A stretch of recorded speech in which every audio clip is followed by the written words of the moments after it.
Eh bien, salut à tous, salut YouTube et bienvenue dans mon atelier, mon nouvel atelier, petit mais efficace. Donc voilà, celui-ci étant terminé, les aménagements intérieurs également étant finis, faut toujours que je trouve une occupation, donc ça fait relativement longtemps que j'ai envie de construire une mini caravane à l'américaine, ce qu'on appelle une teardrop trailer, si je me trompe pas dans le nom. Donc j'ai prévu de faire ce projet-là. Et j'avais acheté, donc vous avez pu le remarquer dans mon jardin, je vous l'avais expliqué d'ailleurs, que j'avais stocké tous mes outils dans une caravane. J'avais trouvé une vieille caravane pourrie que j'ai payé 300 balles, quoi, juste à côté de chez moi, pour y stocker mes outils qui soient plus au sec que dans mon garage qui est situé plein nord. Donc dans ce projet, j'avais prévu en achetant cette caravane que lorsque j'en aurais plus besoin, je pourrais récupérer le châssis pour construire cette fameuse teardrop. Et donc maintenant, on va s'y atteler. Donc je vais commencer à la démonter. Et puis une fois que j'aurai mis le châssis à nu, je vais pouvoir le modifier et attaquer la construction. Donc ce projet va durer un petit peu, ça va faire l'objet de 2, 3, voire 4 vidéos. Je ne sais pas le temps que ça va prendre parce que c'est relativement complexe à fabriquer, malgré tout. Voilà, pour ce projet, moi j'avais prévu, j'ai pas l'intention de faire des grands déplacements. Moi j'avais prévu de passer une nuit en forêt avec mes chiens.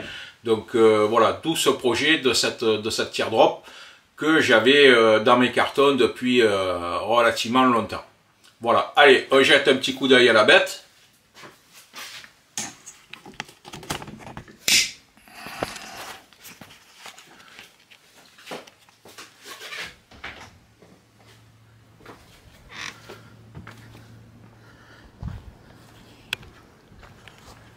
Alors la bestiole, la voilà. Donc c'est vraiment une caravane ripou de chez Ripou, hein. Voilà. Ici, j'avais même balancé de la mousse polio parce que ça fuite partout, la toiture n'est pas étanche, donc bon, mais ça m'a dépanné un an ou deux, donc le temps de réaliser le projet de l'atelier. Voilà l'intérieur. Voilà. Donc maintenant, je vais m'atteler à démonter tout ça. Donc je vais la mettre morceau par morceau pour pouvoir charger les panneaux et les foutre en déchetterie. Donc voilà, j'ai démonté tout l'intérieur, sauf le faux plafond, ça partira en même temps. Puisque pour découper les panneaux à l'extérieur, par l'extérieur, il vaut mieux démonter tout ce qu'il y a dedans avant que vous soyez bloqué et vous ne puissiez plus rentrer dans la roulotte. Alors on voit quand même dans l'état où elle était, c'était vraiment lamentable, quoi, hein. C'est une roulotte de camping. Les campings, quand ils les vendent, c'est qu'il n'y a plus rien à en tirer. Donc elles sont dans cet état-là. Voilà. Bon, moi, j'en ai rien à foutre. Elle a fait son office pour ce que je lui ai demandé. Voilà. Là, elle est totalement vidée. Il n'y a plus qu'à découper les panneaux extérieurs.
Heureusement, elle est tombée en douceur. Hein.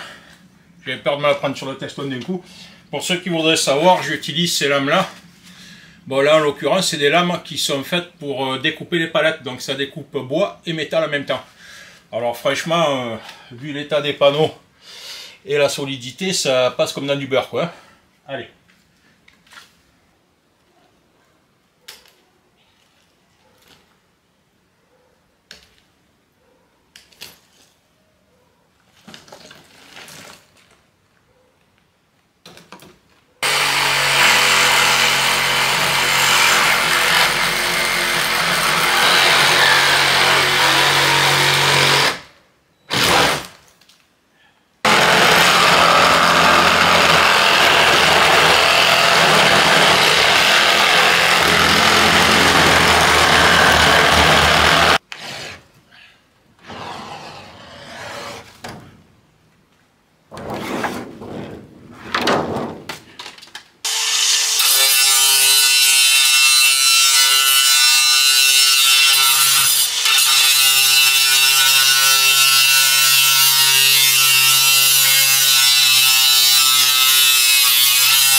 Donc voilà le montage tel qu'il est fait. Donc il y a la vis, je vais la tourner. Voilà. Ici il y a un écrou nil stop. Là l'écrou de 14 qui vient par dessus. Et ici c'est une tête comme ça. S'il fait le milieu, voilà, le contre-jour, qui est parfaitement plate. Donc on ne peut absolument pas attraper pour bloquer et dévisser l'écrou nil stop. Donc la seule solution, ça va être de dépiauter le plancher et de l'attaquer à la scie à métaux pour lui sectionner la tête comme j'ai fait là. Donc j'ai fini de déposer le plancher. Alors très honnêtement, j'ai eu plus de mal à enlever tout le plancher qu'à enlever tout le haut de la caravane. Franchement, avec leurs vis qui sont noyées dans le moulage, on les voit ici, il y en a qui sont encore en place, vous voyez. Donc voilà, des vis qu'on ne peut pas dévisser et qui sont noyés dans le moulage, parce que quand on les met à neuf c'est bon, mais quand c'est rouillé, ben c'est mort. Donc c'est pas grave, on y arrive quand même. Donc ce que je vais faire, je vais conserver le châssis d'origine du constructeur, par contre je vais juste le raccourcir. Alors je pense le raccourcir à ce niveau là, vous voyez où il y a les 4 trous là qu'on voit ici, voilà. C'est à dire que je vais lui faire sauter 1,20 m à peu près en longueur sans déplacer l'essieu. Lorsqu'on regarde les teardrops américaines, on s'aperçoit que l'essieu est plus en arrière et n'est pas à l'axe du châssis. Il y a une raison à ça, c'est simplement dû au basculement du châssis lorsque l'on fait du 4x4 avec, puisque c'est prévu pour. Donc si le châssis est trop long derrière, vous allez accrocher à chaque fois que vous allez passer sur une butte. Donc l'idéal est de raccourcir l'arrière et de déplacer l'essieu. Donc l'essieu reste en fait sur le châssis d'origine, mais il est déplacé vers l'arrière. Donc dans une construction pure, il est forcément monté vers l'arrière. Donc là voilà, je pense raccourcir de 1,20 m. Je vais prendre des mesures plus exactes avant de raccourcir à vue d'œil. Et je reposerai à ce moment-là la cellule par-dessus au complet. Allez, on se retrouve pour la suite.